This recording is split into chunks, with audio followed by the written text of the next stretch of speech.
अस्सलाम वालेकुम, welcome back to my channel. Hope you are doing well. आज का थंबनेल देख के आप समझ गए होंगे कि आज हम कहाँ जाने वाले हैं। आज हम जाने वाले हैं हिल पार्क। हिल पार्क जो है ना बहुत पुराना पार्क है और काफी टाइम से यानी मेरे बचपन से भी पहले का आई गेस बना हुआ है और बस उसमें थोड़ी थोड़ी चेंजेस होती रहती हैं। आई थिंक थोड़ी थोड़ी रेनोवेशन। बट ये है कि हिल पार्क जो है ना वो बहुत ही पुराना पार्क है। बट वो जितना पुराना है ना उतना ही अच्छा है। बच्चे और बड़े ये सब वहाँ जो है ना बहुत अच्छे से एंजॉय करते हैं। सबसे पहले तो आप मेरी वीडियो में वेदर देख के समझ गए होंगे कितना खूबसूरत और हसीन मौसम हो रहा है। मेरे वीडियो में देख के आपको नजर आ ही रहा होगा कि हिल पार्क का कितना खूबसूरत मौसम हो रहा है। इस वक्त मगरिब से पहले का कुछ टाइम है और जो है ना वो इतना हसीन मौसम है। बादल जो इंतहाई ब्लैक कलर के हुए हुए हैं और मौसम दिलकश हुआ हुआ है। और ऐसे मौसम में अगर आप कहीं घूमने जाएं तो उसका जो है ना वो लुत्फ दुबाला हो जाता है। सो ये मौसम देख के आपको जो है ना वो अपने बचपन की याद आ गई होगी कि किस तरीके से बचपन में जो है ना वो हम हिल पार्क जाया करते थे अपने पेरेंट्स के साथ। और पहले तो ये होता था कि जो है ना वो लोग अपने घर से खाना वगैरह बना बना कर जो है ना वो हिल पार्क निकल जाया करते थे और वहां बैठ के खाया करते थे और झूले झूलते थे, एंजॉय करते थे और फिर रात को घर आया करते थे। अब वैसी बात तो नहीं है, ना ही वैसे लोग हैं और ना ही वैसी गैदरिंग्स होती हैं। बट ये है कि पार्क तो वही है, बस लोग बदल गए।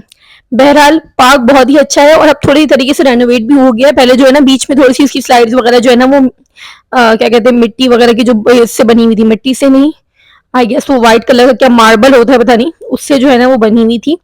वो स्लाइड जो है ना पहले खराब हो गई थी बट वो अब बेहतर हो गई हैं। और इसके अलावा अंदर भी जो फन सिटी बना हुआ है ना उसके झूले भी काफी हद तक रेनोवेट हो गए हैं, न्यू हो गए हैं, पहले इस तरीके से नहीं थे। हम बचपन में बहुत हिल पार्क जाया करते थे। मेरे माँ बाप मुझे हिल पार्क बहुत ले जाया करते हैं। पूरी फैमिली जो है ना वो हिल पार्क ही जाया करती थी अक्सर।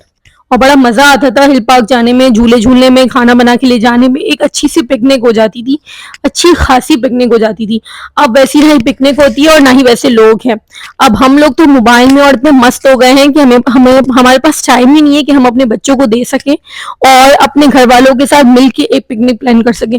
बहुत ही सालों में कोई जो है ना फार्म हाउस की या फिर जो है ना वो कहीं सी साइड की पिकनिक प्लान होती है, वो भी जबरदस्ती जब लोगों को इकट्ठा करना पड़ता है और बहुत फोर्स करने की बात होती है। वरना तो पहले तो हर संडे ही पिकनिक हो जाया करती थी जब हम छोटे थे।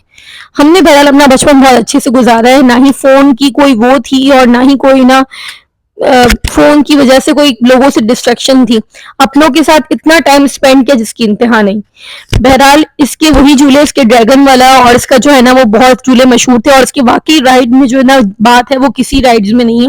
अब के झूले तो थोड़े कमजोर ही बने हुए थे, ये पहले के झूले बहुत ताकतवर थे और बहुत ही मजबूत बने हुए हैं, जिसकी वजह से इन पे काफी इंजॉय किया जाता है। बच्चे भी यहाँ जो है ना वो बड़े झूलों में बैठने से डर रहे थे, बट छोटे झूलों में जो अंदर टोकन वाले हैं ये उसके जो है ना वो झूले झूल रहे थे। यहाँ पर अंदर जो टोकन वाले झूले हैं उसके 150 का कार्ड है और उसमें आपको जितना बैलेंस डलवाना आप डलवा सकते हैं। और हिल पार्क की जो एंट्री फीस है यानी जो पार्किंग की है वो तो नीचे देनी है आपको। इसके अलावा जो फन सिटी की फीस है वो 50 रुपीज पर पर्सन है।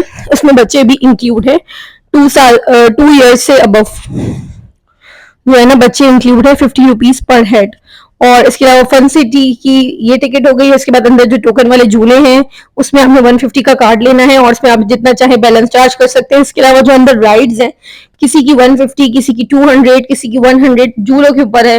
डॉजिंग कार एक हम बैठे थे उसमें जो है ना वो 200 जो है ना वो पर पर्सन टिकट थी। इस तरीके से जो है ना वो सारी टिकट्स हैं अंदर। और ये इतना महंगा नहीं है, नॉर्मल तरीके का बजट फ्रेंडली हिल पार्क है। और बाकी अगर हम कहीं और राइड्स लेना चाहते हैं तो वहां पर जो है ना वो 300 500 की पर राइड है पर पर्सन के हिसाब से। बट ये थोड़ा जो है ना वो रीजनेबल भी था और अफोर्डेबल पार्क भी था। और हम हालांकि यहाँ पर जो है ना वो वीकडेज में गए थे तब भी यहाँ पर इतना रश था, इतना रश था जिसकी इंतहा नहीं है। आई गेस जो है ना वो छुट्टियां हैं तो इस वजह से लोग जो है ना वो अपनी फैमिली के साथ यहाँ प्लान कर लेते हैं। फिर जो है ना हमने बच्चों के लिए आइसक्रीम ली और उसके बाद हमने अपने लिए जो है ना वो चाट और जिंगर बर्गर ऑर्डर किया और बच्चों के लिए भी जो है ना वो फ्राइज लिए, क्योंकि बच्चे जो है ना वो झूले झूल के बहुत ही भूखे हो गए थे। सो इस वजह से ना हमने उनके लिए जो चीजें ली। यहाँ पर जो है ना वो फूड भी बहुत अच्छा अवेलेबल था, बस आपको टोकन लेना था और फिर जो है ना वो आप कोई भी चीज ले सकते थे। और यहाँ पर जो है ना वो चीजों की प्राइस भी आई गेस ठीक ही थी, कोई इतनी ज्यादा नहीं थी, आपको जो है ना वो नॉर्मल रीजनेबल अफोर्डेबल प्राइसेस में जो है वो खाने को मिल जाता। अगर आपको मेरी वीडियो अच्छी लगी हो मेरे चैनल को लाइक करें, शेयर करें और सब्सक्राइब करें। फिर मिलेंगे नेक्स्ट वीडियो में, तब तक के लिए अल्लाह हाफिज।